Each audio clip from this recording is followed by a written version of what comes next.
리딩이라는 거 들어보셨지 않습니까? 그렇죠?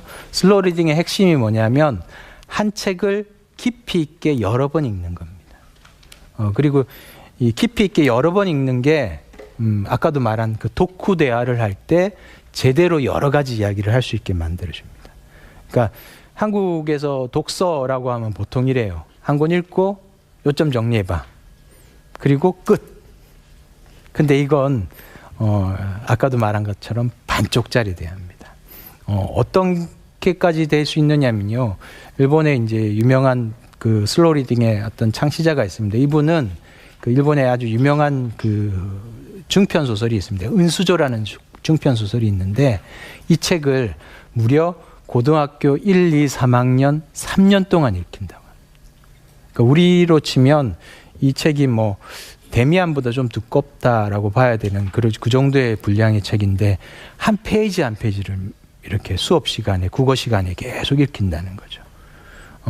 그러니까 우리 사회가 빨리 많이 속독, 다독에 너무 길들여 있는데 사실 제대로 된 독서는 깊이 읽는 숙독 그리고 반복해서 읽는 반복 읽기 여기에 있다는 생각이 드는데 제가 이야기를 좀 많이 옆으로 이렇게 돌렸는데 이 책을 제가 수백 번을 읽어줬다는 거죠. 그 이유를 이제 설명을 드리려고 이런 것인데 이 책을 제가 어느 책에서 확인을 했어요.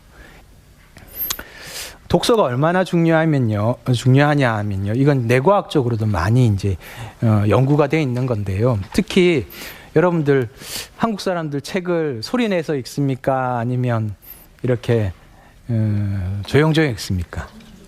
좋은 독서 습관일까요? 아닐까요? 아닙니다. 혹시 하브르타 교육이라고 들어보셨어요? 들어보셨죠, 그죠? 하브르타 교육의 아주 중요한 장면에 가면 자기들의 그 경전이 있지 않습니까? 뭐죠? 유태인의 경전? 탈무드죠, 그렇죠? 탈무드가 이렇게 두껍거든요. 탈무드를 펼쳐놓고 상대방하고 소리를 지르면서 막 이야기를 해요. 이게 하브르타의 핵심적인 장면이거든요. 그런데 이제 뇌과학적으로도 이건 굉장히 중요한 어떤 단서가 되는 겁니다. 그 읽을 때 그냥 눈으로 보는 거에 몇 배의 뇌가 활성화됩니다. 읽게 되면 감정뇌까지 같이 움직이거든요. 그래서 본 것들을 훨씬 더 깊이 있게 정확하게 기억을 하게 됩니다. 그래서 아이가 만약에 소리내 읽으면 절대 막지 마십시오. 부모님들이 조용히 읽어 라고 하실 때가 많거든요. 잘못하신 겁니다. 소리내 읽기 오히려 하시고요. 어떻게 길러주시면 되냐면 내성적인 아이들은 소리내서 읽는 거 좀 싫어하거든요. 부모님이 한 페이지 읽고 아이가 한 페이지 읽고 이걸 교독이라고 합니다.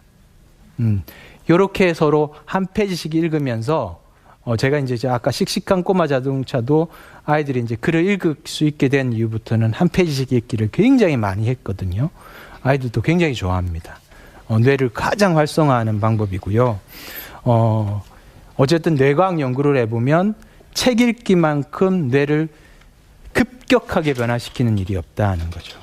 지금 이제 보여드리는 차트처럼 책을 못 읽는 아이들을 6개월만 글 읽기 활동을 시켰더니 이건 사실 한국에서는 하기 또 힘든 연구입니다. 뇌를 이렇게 촬영을 하는 거거든요, 아이들. 아마 부모님들이 동의를 안 하실 것 같아요, 이 연구를 한다고 하면. 그랬더니 뇌를 이제 이 신경망을 싸고 있는 하얀 회백질이 있습니다. 그걸 미엘린이라고 하는데요. 이 신경망을 미엘린이 이렇게 촘촘하게 이렇게 그 외피를 싸줘야만 뇌가 발달을 하는 거거든요. 그 미엘린화가 급격하게 이루어지더라 하는 거죠. 수초화라고 하는데요. 미엘린화가 급격하게 이루어지는 게 불과 6개월의 읽기 연습을 가지고 된다는 거죠. 그러니까 지금 책을 안 좋아하는 아이가 있을 겁니다. 그렇죠? 자녀분들 중에 책 읽으라고 하면 막 빼고 뭐 학습만 하나 줘라고 하는 아이들이 있으실 텐데 아이들이 흥미를 가질 만한 책부터 한 권씩 한 권씩 같이 읽고 깊이 읽고 독서 대화를 하고 또 만약에 이제 더 나가면 그걸 뭐 이런 전지 같은 거 펼쳐놓고 그림 그려보고 이런 다양한 독후 활동을 통해서 책을 좋아하게 만들어주고 또 다시 책을 읽게 만들면 내 아이 머릿속에서도 아주 급격한 변화가 생길 수 있다는 거죠. 이 급격한 변화가 어떤 걸 만들어내느냐, 바로 고도의 집중력. 제가 그런 말씀 드렸습니다. 아마도 책 읽기가 이렇게 보편화되기 전에 인류는 거의 다 ADHD 환자 수준의 주의력을 가졌을 것이다. 불과 몇십 년 사이에 인간의 고도의 주의력이 생겼다. IQ를 재봤더니 최근에 한국인의 IQ가 굉장히 높더래요. 원래 100이 IQ의 평균값입니다. 한국인들이 109가 나오더라는 거예요. 제가 봤을 때는 억지로 한 교육의 도움이다라고도 할 수 있고, 아니면 그만큼 한국 사람들이 지적인 활동을 많이 했을 것이다라고 이제 이야기할 수도 있을 텐데, 아이들의 지적인 능력보다는 제가 말씀드린 것처럼 만족 지원 능력, 자제력입니다. 그걸 키워주는 데 있어서 이 독서만큼 좋은 활동이 없다는 것이죠. 그래서 책에 뭐 영어와 관련된 내용, 사회와 관련된 내용이 있어서 그 내용을 보니까 공부에 도움이 되는 것이 아니고요. 책을 읽어서 마음의 힘이 커지고요. 책을 읽어서 자제력이 커지고요. 그리고 책을 읽어서 공감 능력이 커지고요. 그러니까 여러분들 공부 잘하는 아이들의 특징이 뭔지 아세요? 이거 이렇게 이야기하면 너무 막연한데요. 이걸 여러 가지 이제 다양한 그 연구를 통해서 봤더니 부모와 소통이 제일 잘 되는 아이들이 가장 성적이 좋더라는 거죠. 근데 소통이 잘 되는 아이들한테는 어떤 특성이 있을 겁니다. 어떤 특성이 있느냐면 부모의 마음을 읽을 줄 아는 아이들. 부모가 좀 걱정을 하고 있다. 뭐 돈 때문에 걱정을 하고 있다. 뭐 나의 공부 때문에 걱정을 하고 있다.